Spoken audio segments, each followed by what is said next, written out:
Декларацію про наміри між Україною, Французькою Республікою та Сполученим Королівством Великої Британії та Північної Ірландії щодо розгортання багатонаціональних сил на підтримку оборони, відбудови та стратегічної стійкості України підписують від України президент України Володимир Зеленський, від Французької Республіки президент Французької Республіки Emmanuel Macron, від Великої Британії прем'єр-міністр Великої Британії Keir Starmer. Bien. Monsieur le Président, cher Volodymyr, Monsieur le Chancelier, cher Friedrich, Monsieur le Premier ministre, cher Keir, Messieurs les envoyés spéciaux, cher Steve, cher Jared, merci beaucoup pour votre présence aujourd'hui avec nous. Mesdames et Messieurs les ministres, Mesdames et Messieurs en vos grades et qualités. Nous avons aujourd'hui tenu à Paris une nouvelle réunion des chefs d'État et de gouvernement des 35 pays qui composent la coalition des volontaires, aux côtés du président Zelensky et en présence d'une délégation américaine conduite par messieurs Witkoff et Kushner. C'est la 15e réunion de la coalition des volontaires que nous tenons depuis le 17 février 2025 et nous avions aujourd'hui à nos côtés 28 chefs d'État et de gouvernement, le secrétaire général de l'OTAN, la présidente de la Commission européenne et le président du Conseil européen. Cette réunion scelle aujourd'hui une avancée considérable qui est reflétée par la déclaration de Paris des garanties de sécurité robustes pour une paix solide et durable. Cette déclaration de la coalition des volontaires vient pour la première fois reconnaître une convergence opérationnelle entre les 35 pays qui composent la coalition des volontaires, l'Ukraine et les États-Unis d'Amérique, pour bâtir des garanties de sécurité robuste. Cette déclaration détaille chacune des composantes de ces garanties de sécurité. Nous avons eu un rapport qui a été fait par nos chefs d'état-major et par SACEUR, au titre de la coordination américaine. Et nous avons aussi acté ici même d'une cellule de coordination qui permettra d'intégrer pleinement justement l'ensemble des armées compétentes et qui permettra la coordination entre la coalition des volontaires, les États-Unis d'Amérique et l'Ukraine sur le plan opérationnel. Elle viendra en soutien, en coordination avec l'état-major de la coalition qui est réuni à Paris. Au sein de la coalition, nous avons, sur la base de tout le travail accompli au cours des derniers mois, consolider notre approche avec, premièrement, la mise en place de mécanismes de surveillance du cessez-le-feu qui seront placés justement sous un leadership américain, mais avec des contributions de plusieurs États qui ont marqué leur disponibilité. Deuxièmement, le soutien dans la durée. D'abord, des forces armées ukrainiennes qui sont et resteront la première ligne de défense et de dissuasion contre l'agression. Donc nous avons planifié sur la base d'un format d'armée volontariste de 800 000 hommes, les entraînements, les capacités et l'ensemble des moyens pour que cette armée puisse dissuader toute nouvelle agression. Troisièmement, de poursuivre nos préparatifs pour la mise en place d'une force multinationale dans les airs, les mers, sur le sol, pour apporter une forme de réassurance le jour d'après le cessez-le-feu, loin de la ligne de contact.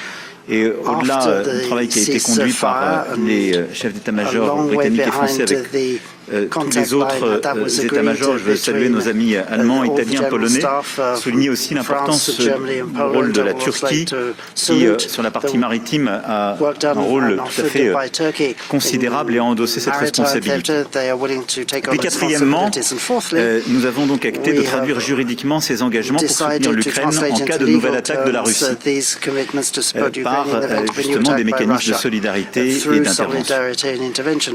Nous continuons aussi enfin de converger sur les questions de reconstruction et de soutien économique, et c'était le deuxième temps de la discussion. Mais vous le voyez, sur ce premier temps, nous avons consolidé l'architecture, la planification, les moyens, les règles, des garanties de sécurité pour l'Ukraine le jour d'après la paix, je dirais d'une garantie de sécurité pour l'Ukraine et pour le continent européen.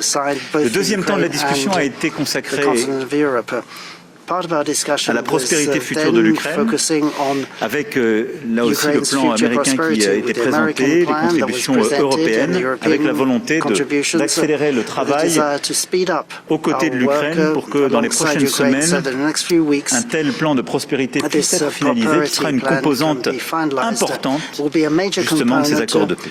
Tout cela sont des piliers essentiels de ce qui viendra soutenir une négociation qui est en train d'être conduite et dont nous souhaitons tous qu'elle puisse se finaliser le plus vite possible. Mais ces garanties de sécurité sont la clé pour que jamais un accord de paix ne puisse signifier une reddition ukrainienne et que jamais un accord de paix ne puisse signifier une menace nouvelle pour l'Ukraine. Je crois que ce qui est très important de souligner, c'est que tous les pays ici représentés devant vous, mais l'ensemble des pays de la coalition de volontaires, et tous ceux qui sont là, qui étaient présents aujourd'hui à Paris, après la très bonne coordination que nous avions eue tous ensemble en fin d'année dernière à Berlin, partagent tous la même volonté, la paix. La paix en Ukraine, la paix en Europe. Mais nous voulons tous que cette paix soit juste, qu'elle soit durable, qu'elle soit solide. Et nous sommes tous lucides. Les paix qui ont été signées ces 15 dernières années par la Russie ont toutes donné lieu à des violations par la suite. En Moldavie, en Géorgie, en Ukraine. Et donc, fort de cette expérience, nous voulons que cette paix, elle ait ses garanties. Instruit par l'expérience des Européens ces 15 dernières années. C'est pourquoi la déclaration de Paris permet d'acter ces garanties de sécurité légitimes et pour la première fois acte de cette convergence entre les membres de la coalition des volontaires, l'Ukraine et les États-Unis d'Amérique. Enfin, au-delà de cela, à court terme, nous continuerons d'apporter notre soutien à l'Ukraine pour faire face évidemment à tous les défis qui sont les siens en termes de protection de son espace aérien, de protection des civils qui sont encore la cible pendant que nous parlons des attaques russes et permettre de continuer aussi notre travail en termes de sanctions pour contraindre et réduire la capacité à financer cet effort de guerre par la Russie. Voilà, mesdames et messieurs, ce dont je voulais vous rendre compte en remerciant mes collègues ici présents et la délégation américaine qui est à nos côtés pour les avancées considérables qui ont été permises par justement cette réunion et ce sommet aujourd'hui. Je cède maintenant la parole à Monsieur le Président Zelensky. Cher Volodymyr. Дуже дякую тобі, дорогий Еммануеле, пане президенте. Дякую за запрошення і організацію. І Кіре, пане прем'єр-міністре Фрідріху, пане канцлеру, Стіве, Джареду, шановні журналісти, всі присутні. Перш за все, я дякую за нашу зустріч. Це одна з найбільш представницьких зустрічей коаліції охочих 27 лідерів держав Євросоюз, НАТО, представники Туреччини, Японії, Австралії, Нової Зеландії. Дійсно глобальна зустріч і дуже високий рівень дискусії. Важливо, що сьогодні є ґрунтовні документи коаліції. Це не тільки слова, конкретика. Спільна декларація усіх країн коаліції та тристороння декларація Франції, Британії та України. Документи ці є, і це сигнал, наскільки серйозно Європа і вся коаліція охоче готові працювати заради реальної безпеки. Цими документами ми посилюємо подальшу юридичну роботу в країнах з парламентами, щоб у той момент, коли дипломатія спрацює на завершенні війни, у нас була повна готовність розмістити сили коаліції охочих. Деталі пропрацьовані в системі інших документів. Визначено, які країни готові брати лідерство в елементах гарантування безпеки на землі, в небі, на морі, у відновленні. Визначено, які сили потрібні. Визначено, як сили будуть управлятись, на яких рівнях буде командування. Має бути визначено, як буде працювати моніторинг. Має бути абсолютно чітко визначено, як буде підтримуватись та фінансуватись належна сила та кількість української армії. Сьогодні я про це говорив окремо. Ми вважаємо ключовий елемент, наша українська сила, на основі нашої армії будуть ефективно працювати всі інші елементи. Військові Франції, Британії, України працювали детально щодо розміщення, щодо кількості, щодо конкретних видів зброї, щодо складових збройних сил, які потрібні і які зможуть спрацювати. У нас вже є такі необхідні деталі. Ми розуміємо, яка країна і на що готова з усіх країн коаліція охочих. Я хочу подякувати кожному лідеру, я хочу подякувати кожній державі, які дійсно хочуть бути частиною мирного рішення. Дуже предметно ми говорили сьогодні з американською командою щодо моніторингу, щоб не було порушень миру. Америка готова працювати щодо цього. Це для нас дуже важливо. Один з найбільш важливих компонентів – це стримування. Це інструменти, які не допустять нової російської агресії, і все це ми бачимо.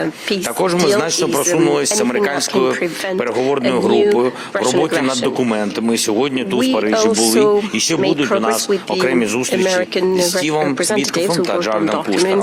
Ми вважаємо, що у нас готові документи щодо гарантій безпеки двосторонні. Україна, Америка, а також тристоронні документи. Ми розраховуємо, що найближчим часом можливе підписання і вже пропрацьовуємо всі формати. Дай Бог, щоб нам дійсно це вдалося. Ми цінуємо готовність Сполучених Штатів дати підтримку силам, які мають не допускати повторення російської агресії. Бекстоп від Америки для нас це важливо. Ми розуміємо, який може бути таймінг всіх процесів. Всі погоджуємо, що це має бути такі гарантії безпеки, які засновані на юридичних зобов'язаннях, зокрема затверджені Конгресом Сполучених Штатів. Звісно, є питання ще з документами, є деякі питання з документами 20 пунктів. Найбільше питання, що потрібно ще працювати, це питання територіальне. Ми обговорили деякі ідеї, які можуть допомогти. Якщо команди не зможуть вирішити деякі питання, можна виносити це питання на рівень лідерів. Сьогодні ще ми продовжимо. Українська команда залишається для додаткових зустрічей та додаткових перемовин. Я хочу подякувати тобі, Еммануелю, що у нас є така можливість, що наші команди зустрічаються 2 дні. Дякую тобі і дуже дякую американським колегам. Але головне архітектура того, якою має бути безпека після цієї війни, фактично вже є. І це в силах партнерів дотиснути, щоб Росія прийшла до моменту закінчення війни. Країна ніколи не була перепоною для миру. Росія була джерелом, початком цієї війни, джерелом агресії. В такій формулі зрозуміло, хто має зробити кроки ключові. Я дякую всім, хто допомагає нам, хто допомагає все-таки зробити все, щоб був мир. Кожен розуміє, що агресор повинен зупинитися, щоб мир запрацював. І всі інструменти для цього працюють. Від наших діпстрайків, санкцій і дипломатія, яка так важлива. Дуже важливо, що сьогодні говорили також про нашу протиповітряну оборону. І це питання піднімали інші лідери коаліції охочих. Це для нас щоденне завдання. Це правда. Україна потребує ракет для ППО, постійне постачання, оскільки російські удари, на жаль, незважаючи на дипломатію, але удари не припиняються. Росія не вкладається в дипломатію на 100% поки що. Але не вкладається тільки тому, що розраховує на удару по нашій енергетиці, по нашій інфраструктурі, по мирним містам і селам. Тому кожна наша зустріч, зокрема і про ППО. І в Мар-а-Лаго ми про це говорили з президентом Трампом. Я дуже дякую йому за розуміння і за підтримку. І тут в Парижі ми також піднімаємо питання ППО. Чим сильніший наш захист, тим сильніше зрештою буде і дипломатія. Дякуємо всім, хто готовий швидко допомагати. Slava Ukraini. The stronger will be our diplomacy. So thank you to all of you for your support. Thank you. Thank you, Emmanuel. And it's important that we're starting the year like this. European and American allies, side by side with President Zelensky, standing for peace. And we are closer to that goal than ever. But of course, the hardest yards are still ahead. So we're here today to keep driving that effort forward. And we've had a very constructive meeting, which is built on the excellent progress made in negotiations over recent days and weeks. The purpose of the Coalition of the Willing is to help deliver a peace that can last, and to work with the US to guarantee Ukraine's security for the long term. This work is now more advanced than ever. Today's joint declaration set that out in clear terms. On top of that, and alongside President Zelensky and President Macron, we went even further today. We signed a declaration of intent on the deployment of forces to Ukraine in the event of a peace deal. This is a vital part of our iron-cast commitment to stand with Ukraine for the long term. It paves the way for the legal framework under which British, French and partner forces could operate on Ukrainian soil, securing Ukraine's skies and seas and regenerating Ukraine's armed forces for the future. We discussed these issues in detail today, and so I can say that following a ceasefire, the UK and France will establish military hubs across Ukraine and build protected facilities for weapons and military equipment to support Ukraine's defensive needs. And with our coalition partners, we've also agreed significant further steps. First, that we will participate in US-led monitoring and verification of any ceasefire. Second, we will support the long-time provision of armaments for Ukraine's defence. And third, we will work towards binding commitments to support Ukraine in the case of a future armed attack by Russia. This is all about building the practical foundations on which peace would rest. But we can only get to a peace deal if Putin is ready to make compromises. And so we have to be frank. For all Russia's words, Putin is not showing that he's ready for peace. Over the last few weeks, we've seen the opposite. Further horrific strikes on Ukraine, killing and wounding civilians, and cutting off power for millions of people in the dead of winter. His forces hit a hospital in Kyiv just yesterday. And he's tried to distract from peace efforts with unfounded claims of attacks on his residence. Now, this only hardens our resolve. We will continue to step out our support for Ukraine's defence in 2026 to ensure it gets the equipment and backing it needs to continue the fight. And we will keep the pressure up on Russia, including further measures on oil traders and shadow fleet operators funding Putin's war chest. We will continue these efforts until they come to the table in good faith and until we realise the goal that we all share of a just and lasting peace. Thank you, Emmanuel. Merci, Monsieur le Premier. Thank you, Kim. Monsieur le Chancelier, dear Friedrich. Chancellor, Frederick, over to you. Emmanuel, meine Damen und Herren. Thank you, Emmanuel. Ladies and gentlemen, neue Jahr beginnt, this wie new das year is alte beginning geendet hat, exactly the way the old one ended. That's to say, with Friedensdiplomatie intensive für peace die diplomacy Ukraine. for Ukraine. Und auf dem Weg hin zum Frieden geht das heutige Treffen der Koalition der Willigen einen weiteren Schritt. Ich will mich zunächst herzlich bedanken bei Emmanuel Macron für die Gastfreundschaft in Paris, aber auch bei Emmanuel Macron und Keir Starmer für die Vorbereitung dieses Treffens heute zusammen mit Volodymyr Zelensky. Denn, meine Damen und Herren, wir sind heute in dem Dreieck der Ukrainer, der Europäer und der Amerikaner vorangekommen. Ein Treffen, das wir in dieser Zusammensetzung in Berlin im Dezember zum ersten Mal zusammengebracht haben. Das ist ein gemeinsamer Erfolg und dafür möchte ich auch sehr herzlich den Vertretern der amerikanischen Regierung, Steve Witkoff und Jared Kushner, herzlich danken. Auch Präsident Trump für seine Bemühungen und seine Unterstützung, denn wir teilen alle zusammen dasselbe strategische Ziel. Wir wollen erstens und vor allem, dass so schnell wie möglich die Waffen in der Ukraine nach 4 Jahren des Krieges endlich schweigen. Das Land steht am Rande einer humanitären Energiekrise. Und deswegen intensivieren wir ohnehin unsere starken Bemühungen, jetzt noch einmal zu einem schnellen Ergebnis zu kommen. Wir wollen, dass ein Waffenstillstand zweitens, anders als im Abkommen von Minsk im Jahre 2015, auf starke Sicherheitsgarantien gestützt werden kann. Und wir wollen schließlich drittens als Europäer und Ukrainer diesen Waffenstillstand gemeinsam gestalten.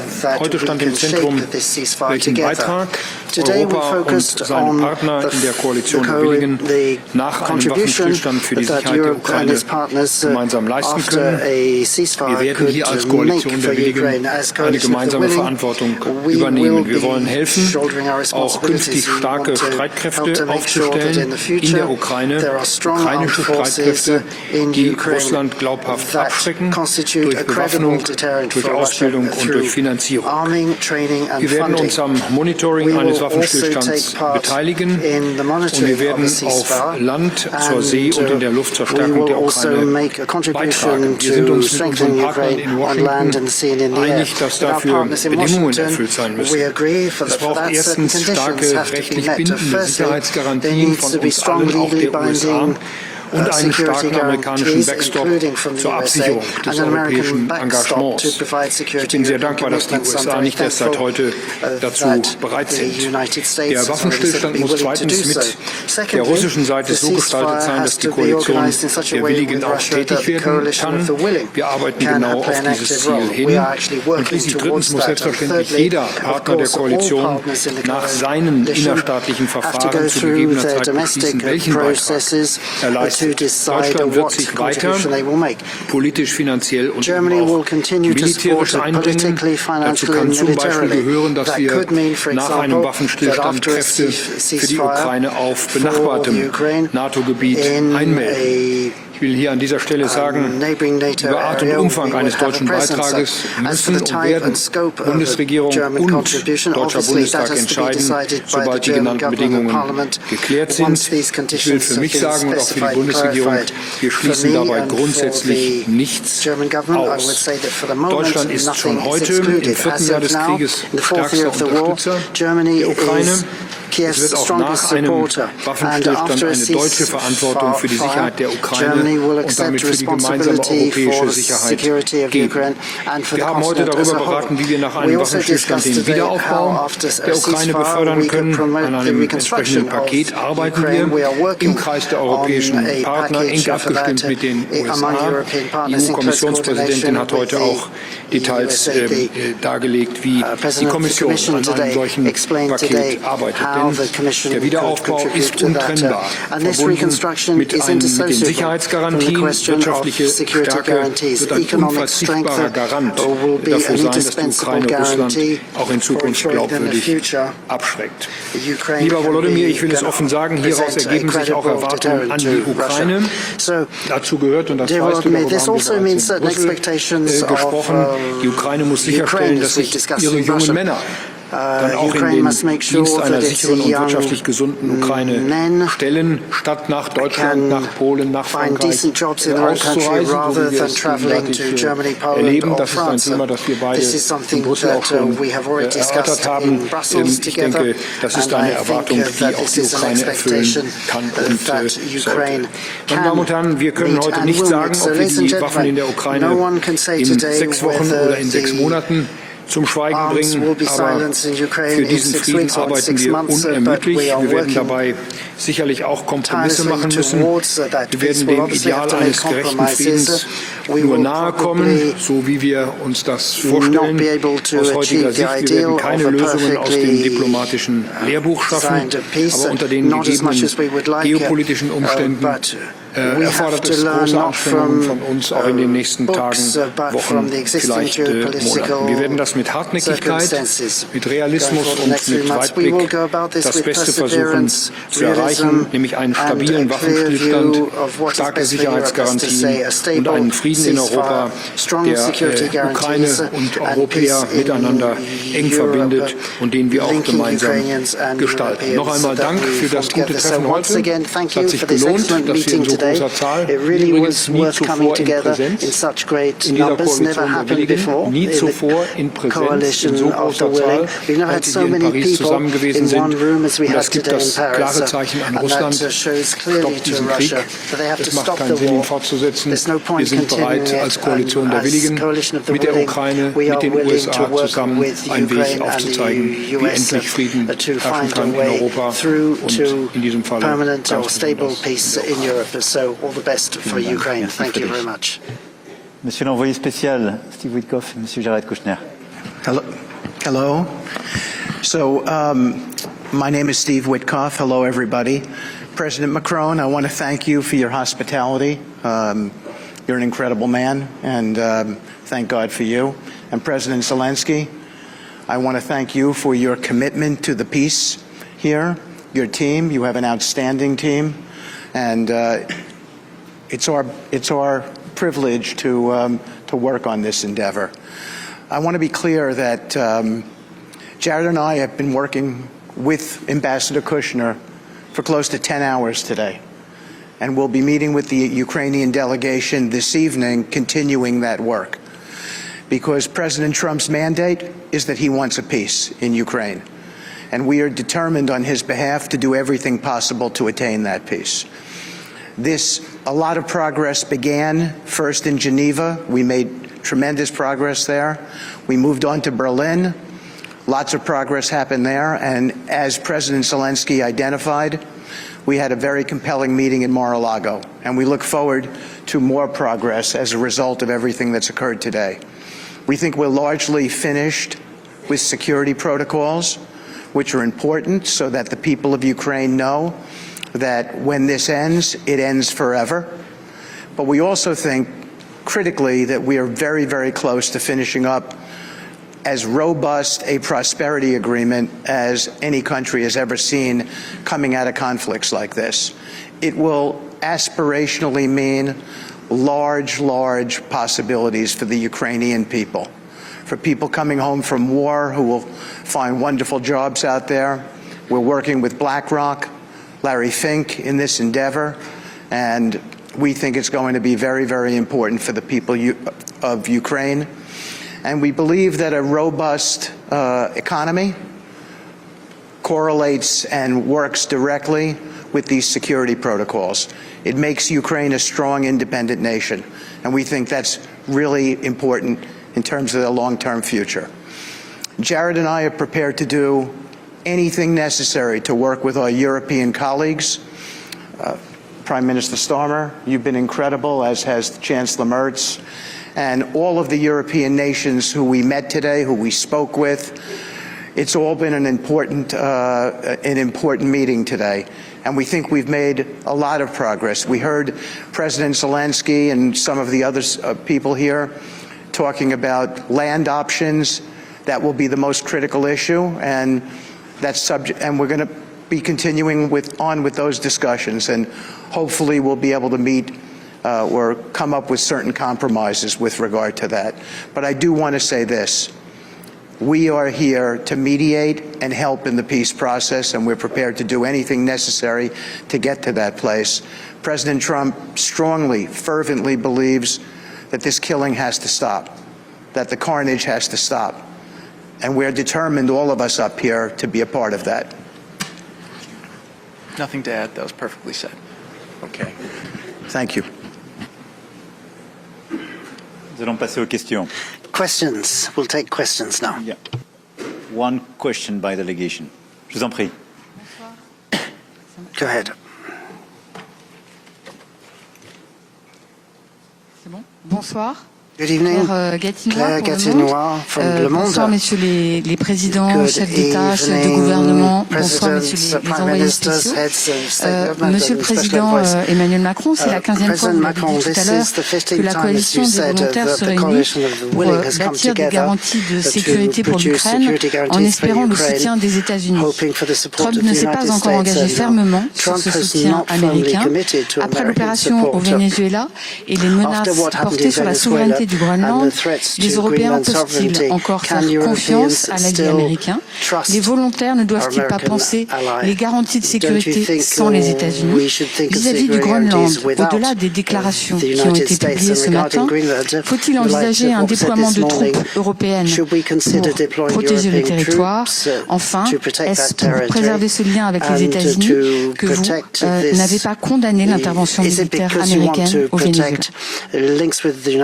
You haven't condemned the intervention in Venezuela. Thank you. That multiple question. D'abord, sur la question du Venezuela, qui me semble étrangère which I think qui nous réunit aujourd'hui. La diplomatie a une voix et la diplomatie française s'est exprimée par les canaux qui conviennent routes and ways. French diplomacy has already expressed itself. We have to see that as a coherent message. I think I've been very clear about that. Regarding today's matters, la présence aujourd'hui des envoyés spéciaux du président Trump, les engagements du président Trump lui-même, en particulier ce qu'il a pu dire lors du rendez-vous qui s'est tenu à Mar-a-Lago en fin d'année dernière avec le président Zelensky, disent au contraire l'engagement des États-Unis d'Amérique pour bâtir la paix et prendre leurs responsabilités. Cette coalition des volontaires marque une étape nouvelle qui me semble correspondre à ce que nous défendons et qui, d'ailleurs, est conforme aux souhaits américains. Ce que la France défend depuis plusieurs années, c'est une Europe plus indépendante et c'est une plus grande autonomie stratégique. C'est-à-dire une Europe qui s'occupe de sa sécurité, davantage, en respectant le cadre otanien, mais qui prend davantage sa part. Ce que le président Trump a constamment dit, dans son premier mandat comme dans celui-ci, c'est que les Européens doivent prendre plus de la part du fardeau. C'est ce qu'il nous demande de faire. C'est cohérent. Et donc tout le travail qui a été fait ces derniers mois à travers la coalition des volontaires, c'est d'avoir les Européens, mais je veux aussi souligner la présence dans la coalition des volontaires du Canada, de la Nouvelle-Zélande, de l'Australie, de plusieurs autres puissances, du Japon. En particulier, le Premier ministre canadien était avec nous aujourd'hui, ce qui est un signal très fort, et est engagé dans ces garanties de sécurité. Donc cette coalition des volontaires, elle est, si je puis dire, le cœur battant de ce soutien à l'Ukraine pour les garanties de sécurité. Elle dit le jour d'après la paix, voilà comment nous nous mettons en situation d'apporter à l'Ukraine ces différentes composantes, et en particulier un format d'armée ukrainienne qui dissuadera toute nouvelle agression, des forces multinationales de réassurance et des règles d'engagement.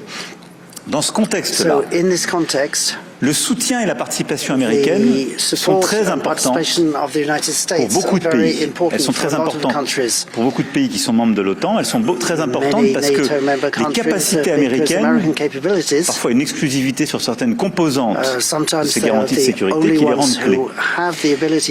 Ces dernières semaines ont marqué un changement, puisqu'il y a eu un engagement américain. Ça a été dit par le chancelier Merz dont le rendez-vous à Berlin a permis d'acter déjà une étape et un mouvement. Ensuite, Secure, et donc le général américain en charge des forces justement américaines en Europe, mais également les coordonnants au titre de la participation américaine dans l'OTAN étaient présents avec nous et a participé à la planification. Et donc il y a aujourd'hui ces différentes couches de garantie de sécurité où les États-Unis d'Amérique ont clarifié leur participation, et en particulier sur ce qu'on appelle le monitoring, c'est-à-dire la surveillance de la ligne de front. Les capacités d'observation et de suivi américaines sont absolument déterminantes et ont été confirmées. Donc tout ça pour vous dire que ces derniers mois, nous avons élaboré un ensemble, il est cohérent, il est solide. Les États-Unis d'Amérique nous ont demandé de faire plus, nous le faisons et c'est légitime. Et nous le voulons. Nous avons pour la première fois une coalition des volontaires qui porte de telles garanties, mais nous avons aussi une participation américaine par les moyens qu'elle apporte et ce fameux backstop, c'est-à-dire ces garanties. Dans ce contexte-là, à la fois les déclarations du président Trump à Mar-a-Lago avec le président Zelensky en fin d'année dernière, ce qui a été réaffirmé par les généraux compétents dans la chaîne de commandement américaine, et ce qui a été porté aujourd'hui par messieurs Witkoff et Kouchner est cohérent, c'est un engagement américain pour la paix. Je les en remercie. Et donc, je n'ai pas lieu de suivre quelques thèses qui douteraient de cet engagement, compte tenu de leur présence, des mots très forts qu'ils ont eu aujourd'hui, et du travail qui a été mené avec les États-Unis d'Amérique pour conduire ce dispositif. J'ajoute que les États-Unis d'Amérique, en tant que signataires de la Charte des Nations Unies et membres de l'OTAN, sont aussi des alliés des Européens. Et donc, c'est en tant que tels qu'ils sont présents aujourd'hui et qu'ils ont travaillé à nos côtés durant ces dernières semaines. Merci beaucoup.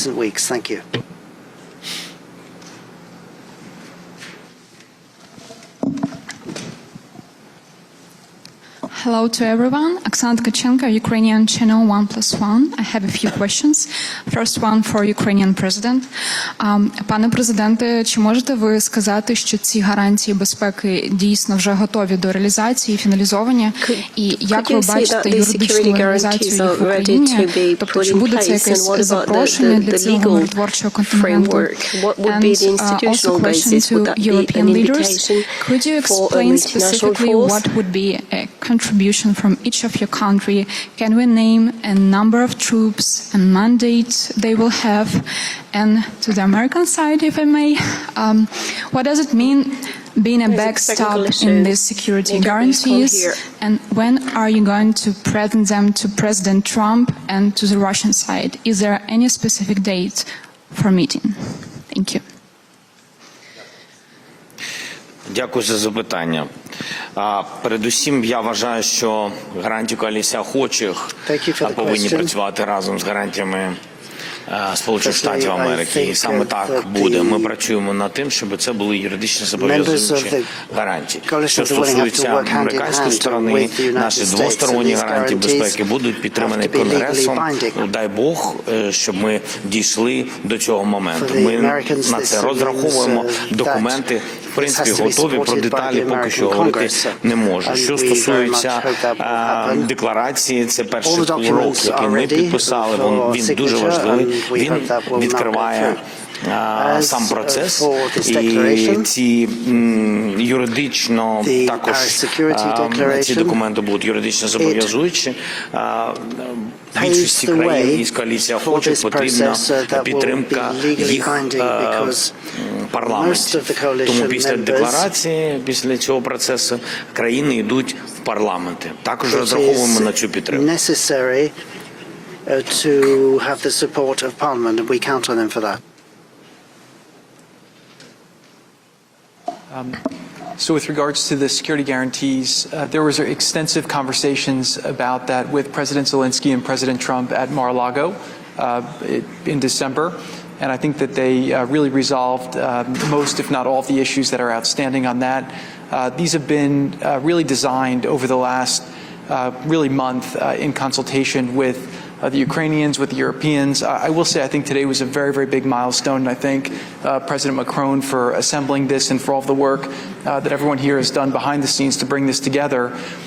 This does not mean that we will make peace, but peace would not be possible without the progress that was made here today, meaning that if Ukraine is going to make a final deal, they have to know that after a deal, they are secure, they have obviously a robust deterrence, and there's real backstops to make sure that this will not happen again. One of the reasons why President Trump is comfortable with where the security guarantees are headed towards is because based on his assessments and his conversations with President Putin is that if we can make the right deal, it would mean a deal where both sides look to de-escalate, that there's a real monitoring mechanism, real ability if there ever is a violation to have deconfliction and hopefully, de-escalation.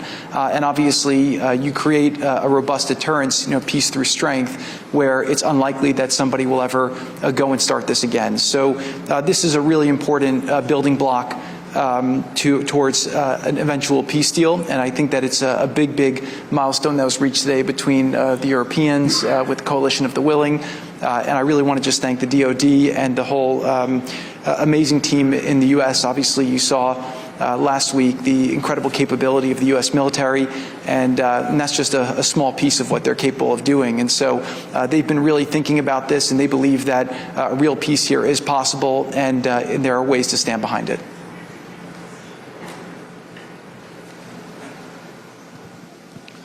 James Mates, ITV News from London. Mr. Starmer, Prime Minister, today's commitments by the United States are already being called a game changer, and I know there's a reluctance to talk about Greenland today, but what value do these commitments have on the very day that at the highest levels of government in Washington they are talking about seizing the sovereign territory of a fellow NATO member? Mr. Witkoff or Mr. Kushner, if I may ask you, the commitments made today, does President Trump commit to coming to the aid of any European forces deployed in Ukraine were they to come into conflict with Russian forces? will President Trump have their back? And President Zelensky, if I may ask you, is this enough? You said before today you were 90% of the way towards a peace agreement. How close are you now? Well, let me start. On the question of Greenland, I've been very clear as to what my position and the position of the UK government is, both in statements I made myself yesterday and in the statement that was put out earlier today. I've been equally clear that the relationship between the UK and the US is one of our closest relationships, particularly on issues on defence, security and intelligence. And we work with the US 24/7 on those issues. So far as today is concerned, the Coalition of the Willing was set up just under a year ago now, with the aim to bring about just and lasting peace, and we knew that that would require security guarantees. We worked on military plans, which were prepared over the early months of the year. To a point of several months ago, we were able to set them out with clarity. Today, we've made real progress on the political commitment, declarations, and commitments that have been made today. The biggest meeting of the Coalition of the Willing in terms of the number of leaders here, and the first meeting of the Coalition where we've been sat together with our American colleagues around the same table, hammering out these issues. So this is the political declaration that goes with it. And we've made some real progress on those security guarantees. They're set out in the documents we've issued, but they include on issues such as working with the US on ceasefire monitoring, on binding commitments to support Ukraine, and on the operations headquarters here in Paris. And as Jared said a moment ago, and I thank Steve and Jared for all the work they've done in recent weeks, particularly on the security guarantees, and for being here today at our meeting. But peace is only possible because of the progress that we're making in these meetings of the Coalition of the Willing and that we've made here today. And I'm really pleased that nearly a year after we begun this work with the Coalition of the Willing, that we've got this far now with security guarantees. Of course, nobody is saying that is job done. Of course, there's more work always to be done, but we made some real progress today, and that is a good thing for Ukraine. It's a good thing for Europe. It's a good thing for the United Kingdom because, of course, this is about our security, our defence, our freedoms, and the impact that it's already had over 4 long years on Ukraine, on Europe, and back in the United Kingdom. The President strongly stands behind security protocols. Those security protocols are meant to A, deter any attacks, any further attacks in Ukraine, and B, if there are any attacks, they're meant to defend, and they will do both.